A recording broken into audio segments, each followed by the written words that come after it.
प्रभु यीशु के सामर्थ्य नाम में आप सबको जय मसीह की। Praise the Lord. आइए आज के सुंदर दिन के लिए हम पिता का धन्यवाद करते हुए अपना ध्यान प्रभु के वचन पर लगाएं। मेरे साथ परमेश्वर के वचन को निकालेगा।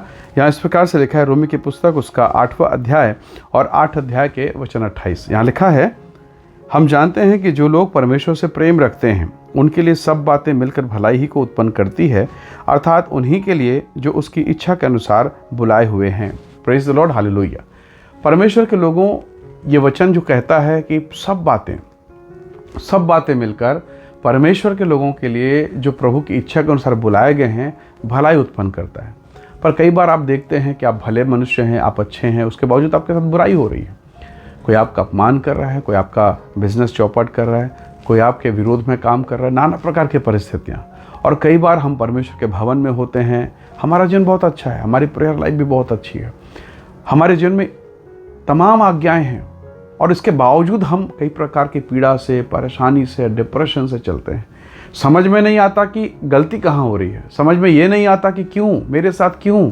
और कई बार तो बड़ा तकलीफ उस समय होता है जब खराब जीवन बिताने वाला, पाप का जीवन बिताने वाला हमसे अच्छे कंडीशन में है, मज़े में है, दुनिया के सारी सुख सुविधाएं उसे मिल रही है और हम पीड़ा में हैं। प्रभु के लोगों कई बार ये समझना बड़ा मुश्किल सा लगता है कि प्रभु ऐसा क्यों हो रहा है, हमारे साथ ही ऐसा क्यों। तो जब आप बाइबल पढ़ते हैं आप परमेश्वर की योजना को समझ सकते हैं कि क्या हो रहा है। अब जरा देखिए, शद्रक, मेशक, अबेदनगो, ये 3 जवान हैं जिन्होंने राजा के अशुद्ध भोजन को अस्वीकार कर दिया, रिजेक्ट कर दिया, कहा हम सादा भोजन करेंगे, और इसके बदले में परमेश्वर ने उसे ऊंचा उठाया। पर आने वाले दिनों में देखते यही शद्रक, मेशक, अबेदनगो फिर परीक्षा में फंसते हैं, और अब आग की भट्ठी 7 गुना धधकाई गई है। अब ये आग में डालने वाले हैं। अब क्या होगा? तो या तो ये राजा के सामने झुक जाते, उसको प्रणाम कर लेते, उसके निकटता में आते और माफ़ी मांग लेते, सॉरी राजा साहब हमसे गलती। पर ये नहीं झुके। चारों तरफ बुराई दिख रहा है, चारों तरफ पीड़ा दिख रहा है। पर जब आप इसके अंत में आएंगे, समय लगा, पर जब आप अंत में आएंगे तो वो जो सिंहासन पर बैठा था, वो राजा जिसने इनको आग के भट्ठे में डलवाया, आज ये लोग आग के भट्टे से बाहर निकल के खड़े हैं और राजा घुटना टेक के कहता है, शद्रक, मेशक, अबेदनगो का परमेश्वर ही परमेश्वर है। हालेलुया। क्या होता अगर ये मुकर जाते? क्या होता यदि ये आग के भट्टे में जाने से पहले डर जाते, भयभीत हो जाते और राजा के चरणों पर गिर जाते? परमेश्वर के लोगों, अगर आप प्रभु के साथ हैं, मैं जानता हूँ आप भी इस बात को समझेंगे। कई बार वर्तमान समय पीड़ादायक और कठिन होता है, पर परमेश्वर के वचन में अगर आप बने रहें तो एक समय आता है जब परमेश्वर आपको आशीषित करता है, परमेश्वर आपको महिमा से भर देता है। कई प्रकार की बातें। हन्ना के बच्चा नहीं है, उसके बदले में उसके पति ने एक और पत्नी ले आया, सौतन ले आया, और उसके एक एक करके कितने बच्चे हो गए। अब हन्ना का दिल कैसा रहेगा? वो शोक में, पीड़ा में, वेदना में है। वो रो रही परमेश्वर के मंदिर में, प्रभु मेरे साथ भलाई कर, मेरे साथ भलाई कर, मेरे साथ भलाई कर। उसकी प्रार्थना हर साल, हर दिन, हर महीना, हर पल चल रहा है। आंसू आंसू आंसू। कई साल बीत गए, और इन सालों में जब वो प्रार्थना में है, जब वो पीड़ा में है, जब वो हृदय टूटने वाली वेदना की दशा में है, उसके सौतन के एक के बाद एक बच्चे हो रहे हैं। यानी उसका पति भी ठीक है, उसके सौतन का शरीर भी ठीक है, सब कुछ। तो प्रॉब्लम कहाँ पर है? इसी के शरीर पर। और जब आपको ये पता चले कि आप भक्ति में है, प्रार्थना में है, उपवास और आराधना में है, और फिर भी आपके साथ भलाई नहीं हो रही, तो दिल टूट जाता है। और यही दशा हन्ना के साथ था। पर हन्ना ने हिम्मत नहीं छोड़ी, वो लगातार प्रभु के प्रेम में बनी रही, प्रार्थना करती रही। और अब जब उसे बेटा मिला जिसका नाम उसने शम्मिल रखा, उसके सौतन के सब बच्चों के ऊपर भारी हुआ। क्यों? क्योंकि वो इज़राइल का एक महान नबी, एक परमेश्वर का दास बना। राजा थर-थर कांपता था उसके सम्मुख में। आपको याद होगा जब दाऊद का राज्याभिषेक करने के लिए गया तो वहाँ के लोग पुरनिये थर-थर कांपे, मुंह के बल गिर रहे हैं। क्यों? क्योंकि एक परमेश्वर का श्रेष्ठ दास बना वो।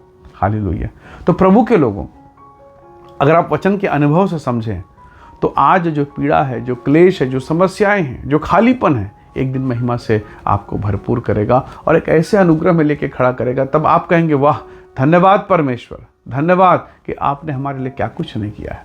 तो प्रभु के लोगों, जब ये वचन कहता है कि हर बातें, हर वो बुराई, हर वो पीड़ा परमेश्वर के अनुसार, उसकी आज्ञा के अनुसार चलने वालों के लिए भलाई को उत्पन्न करता है। जब हम ऊपरी तौर पर पढ़ते हैं, सुनते, समझते हैं, हमें समझ में नहीं आता। पर तब जब हम पीड़ाओं से अगर गुजरते हैं और इंतज़ार करते हैं, तब आप और मैं परमेश्वर की योजना को देख पाते हैं। तब परमेश्वर मेरे और आपके जीवन में एक महान योजना को प्रकट करता है, और वो सीमा से परे है, वो लिमिटलेस है, उसे सीमित नहीं किया जा सकता। उस महिमा को समझ पाना मेरे और आपके बस की बात नहीं है। परमेश्वर ही है जो प्लान करता है। जरा सोचिए, जब यीशु मसीह के चेले प्रेरित, अभी भविष्यवक्ता, जो वहाँ पर जो 12 प्रेरित हैं, जब उन लोगों ने देखा कि उनका अगवा अर्थात यीशु मसीह को पकड़वा दिया गया, कभी नहीं सोचे थे कि यीशु मसीह पकड़वाया जाएगा, उसको लोग पकड़ेंगे, उसको लोग मारेंगे, कोड़े लगाएंगे और उसे क्रूस पर टांग के मार देंगे। कभी नहीं सोचा था। यीशु मसीह ने कई बार समझाया, पर चेले मानने को तैयार नहीं थे। और अब उनकी आंखों के सामने उनका उद्धारकर्ता, प्रभु, गुरु, स्वामी क्रूस पर चढ़ा के मार डाला गया। आप देखिए, चेले तितर बितर हो गए, सब छिन्न भिन्न, कोई माउस की तरफ, कोई कहीं और जा रहा है, कोई मछली पकड़ने जा रहा है। सब कुछ, वो 3.5 साल का जितना प्रैक्टिकल नॉलेज था सब खत्म हो गया। पर अब पुनरुत्थान के दिन, यानी रविवार के सुबह सुबह जब धमाका हुआ, यीशु मसीह जी उठे, तो वो जो पीड़ा, वो जो तकलीफ, वो जो वेदना थी, सारे शिष्य भूल गए और अब मुंह खोलकर साहस के साथ कहने लगे कि जिस यीशु को तुमने क्रूस पर चढ़ाया वही उद्धार करता मसीह है। तो प्रभु के लोगों, आज आप पीड़ा में होंगे, पर एक दिन प्रभु दया को, अनुग्रह को प्रकट करेगा और आप महिमा करेंगे। अय्यूब के साथ जब फोड़े फफोड़े हुए तो सारे दोस्त उसके दुश्मन बन के उसको कह रहे, तू ही पापी, तू ही पापी, तू ही पापी, कोसे जा रहे थे। और जब अय्यूब का भाग दुगना हुआ तो मांगने के लिए लाइन में वही लगे थे। हालेलुया। सोचिए सही, जक्कई को उस पूरे मोहल्ले में वो फेमस था, वो पापी है, वो अधर्मी है, वो लुटेरा है। पर जब यही जक्कई कहता, प्रभु जी आपके आने से मेरी ज़िंदगी बदल गई और आपके आ जाने से मुझे मालूम हो गया मैं पापी हूँ, जो कुछ अन्याय करके मैंने ले उसका 4 गुना लौटा देता हूँ। तो जब वो बाहर पैसा फेंक रहा है, लौटा रहा है, तो कौन लोग ले रहे हैं? वही लोग जो पहले कहते थे ये पापी है, अब उसी पाप के धन को ले रहे हैं। तो प्रभु आपको अपने समय में महिमा देगा। वेट एंड वॉच, इंतजार कीजिए और टिके रहिए। स्वर्ग के परमेश्वर की महिमा को देखेंगे, तब आप महान काम को देखेंगे। जो काम अय्यूब ने अपने जीवन में देखा, जो काम हन्ना ने अपने जीवन में देखा, जो काम प्रेरितों ने अपने जीवन में यीशु के क्रूस पर देखा, वही महिमा का काम आप देखेंगे, क्योंकि स्वर्ग का परमेश्वर को अकेला नहीं छोड़ेगा। कदाचित आज आप रो रहे हैं, पर प्रभु आपको हंसने का, अनुग्रह का मौका जरूर देगा। इसलिए प्रभु के लोगों, इस पीड़ा के समय में, दुख के समय में हिम्मत के साथ टिके रहिए। प्रार्थना बंद मत कीजिए, क्योंकि प्रार्थना बेदारी लाएगी। प्रार्थना महिमा को प्रकट करेगा। प्रार्थना परमेश्वर को काम करने के लिए तैयार करेगा, आपके हृदय पर महिमा को प्रकट करेगा। इसलिए हर एक दशा में धन्यवाद कीजिए। हन्ना के समान आंसू बहाइए। आप परमेश्वर की महिमा को देखेंगे और वो जो भाग आपको मिलेगा वो दूसरों के भाग से बेहतर होगा। आप महिमा को देखेंगे और लोग कहेंगे ये वही है, इसके जन बहुत पीड़ा थी, बहुत समस्याएं थी, फिर भी ये टिका रहा। और आप न केवल अपने लिए पर दूसरों के लिए आशीष का कारण बनेंगे।